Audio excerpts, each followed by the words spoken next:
no se avanza como se debe.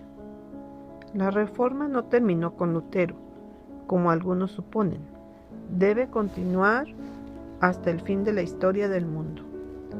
El reformador tenía una gran obra que hacer, al reflejar sobre los demás la luz que Dios había permitido que resplandeciera sobre él. Pero no recibió toda la luz que se debía dar al mundo.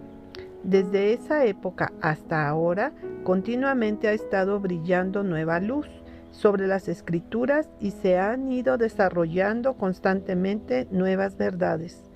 Lutero y sus colaboradores llevaron a cabo una noble tarea en favor de Dios, pero como salieron de la Iglesia Católica, como habían creído ellos mismos sus doctrinas y las habían defendido, no se podía esperar que descubrieran de golpe todos sus errores.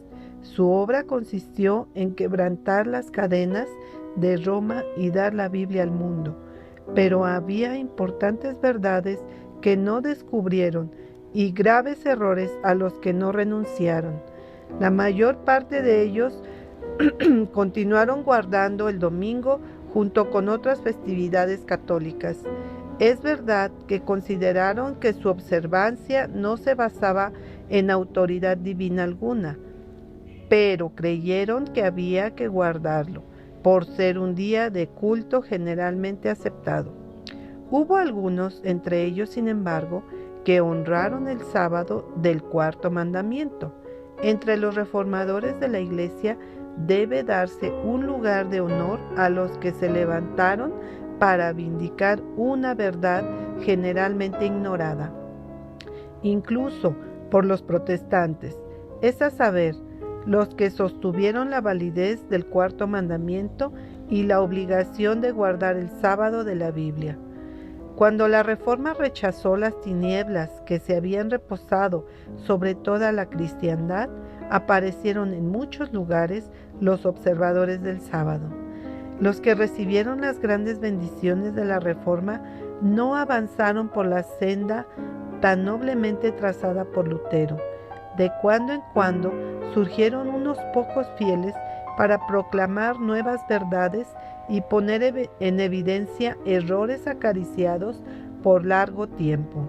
Pero la mayoría, como los judíos de los días de Cristo o los católicos de los tiempos de Lutero, se contentaron con creer como sus padres y vivir como ellos vivieron. Por eso mismo, la religión de nuevo degeneró en formalismo y se retuvieron y albergaron algunos errores y supersticiones que debieran haber sido eliminados si la Iglesia hubiera continuado avanzando a la luz de la palabra de Dios.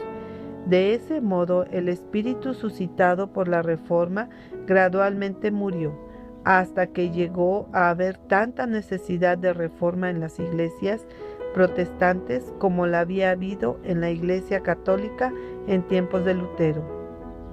Se manifestó el mismo espíritu de somnolencia, el mismo respeto por las opiniones de los hombres, la misma actitud de mundanalidad, el mismo reemplazo de las enseñanzas de la palabra de Dios por teorías humanas.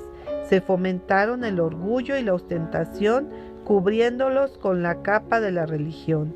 Las iglesias se corrompieron al aliarse con el mundo. De este modo se degradaron los grandes principios de los cuales Lutero y sus colaboradores hicieron tanto y sufrieron tanto.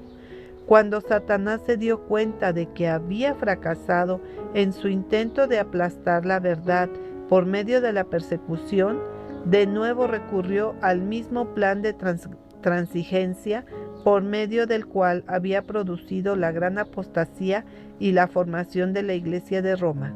Indujo a los cristianos a aliarse, esta vez no con los paganos, sino con quienes, al adorar al Dios de este mundo, demostraron ser idólatras también.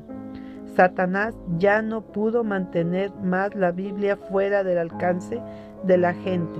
Había sido puesta al alcance de todos, pero indujo a miles a aceptar falsas interpretaciones y teorías carentes de fundamento. sin escudriñar las Escrituras para aprender la verdad por sí mismos. Corrompió las doctrinas de la Biblia y logró que se arraigaran tradiciones que iban a provocar la ruina de millones.